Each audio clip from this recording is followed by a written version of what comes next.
Hey everybody, welcome back to the channel, and today we're going to be understanding what are circles. So let's start.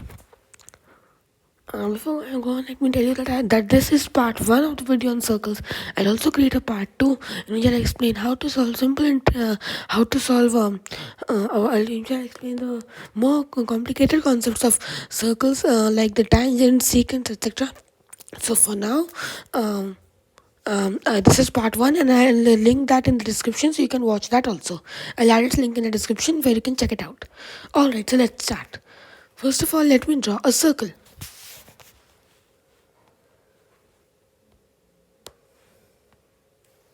Like this. There we go. Here is my circle. Now, it's a little. Now I mark the point at which I would have kept the compass of my. And I would kept the tip of my compass to draw the circle. So, let's mark it. Let's say it is this point. Let's mark it as point O.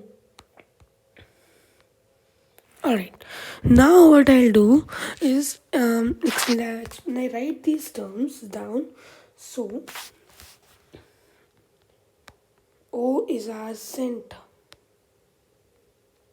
So O is the center point of the circle, which is basically the center of the circle at which you keep the tip of your compass while drawing the circle.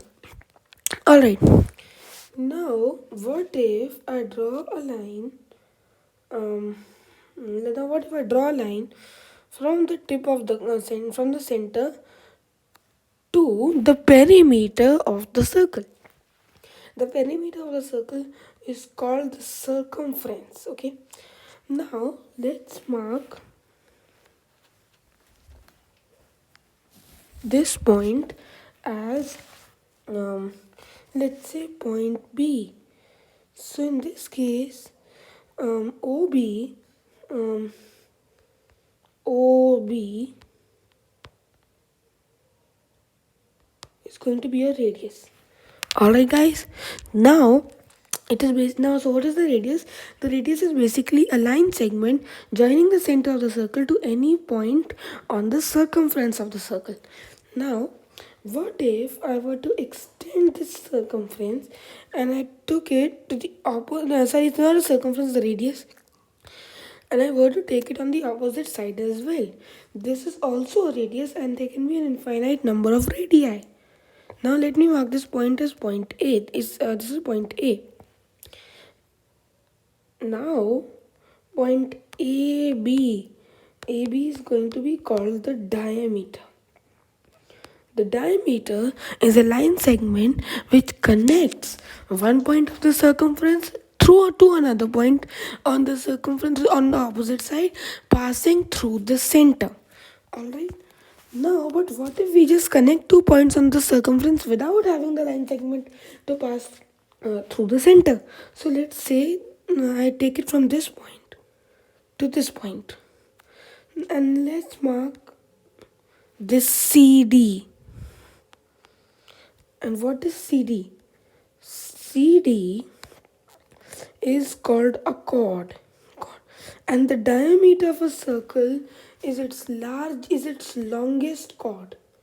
Okay, this is something you should always keep in mind, that the diameter is also a chord, but it passes through the center, and so it is the longest chord.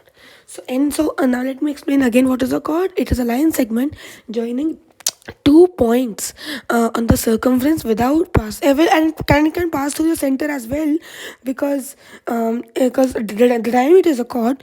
But in this case, when we usually refer to a chord, we refer to it like this only. When the chord passes through the center, we refer to it as a diameter. Now let's say that there is a point inside the circle. Let's mark this point X. Alright. Now point X is going to be called your interior point. Interior point. Since it is a point on the inside of the circle, it is going to be called an interior point. Now let's say that there is another point, but the difference is that it is located outside the circle, sorry. So let's say over here. So um so let me just do that with white color here. And yes, so now your point Y is going to be called the exterior point. Exterior point. So hope you enjoyed the video. Please check out the second part as well. That's it for this one. I'll see you in the next video, and bye.